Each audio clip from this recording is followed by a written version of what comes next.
4 তারিখ 12টার পরে কোন জল্লাদের কত ক্ষমতা আর কার দিল্লির বাবা কাকে বাঁচাতে আসে আমি 4 তারিখ দেখব।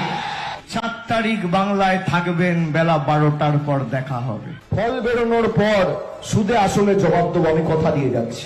অভিষেক বন্দ্যোপাধ্যায় 4 তারিখের আগে যা বলেছিল যে দিল্লির কোন বাবারা আসবে, ডিজে বাজবে, রবীন্দ্রসঙ্গীত হবে, হ্যাঁ সবই হলো, তবে একটু লেটে হলো, আজ হলো। তিনি বুঝে গেছেন যে ধমকি চমকি কাকে বলে। শুধু ধমকি নয়, পাবলিক তো চমকিও দিয়ে দিয়েছে।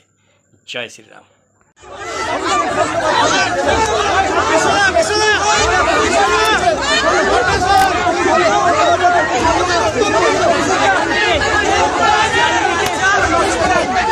এরা আমাদের প্রাণে মারতে চায়।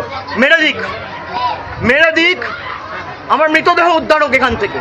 মানে মাথাটা বেঁচে গেছে খালি আমার একটা হেলমেট পরেছিলাম বলে। ঘড়ি টড়ি প্রায় একদম ছিঁড়ে, বেল্ট টেল সব ছিঁড়ে দিয়েছে।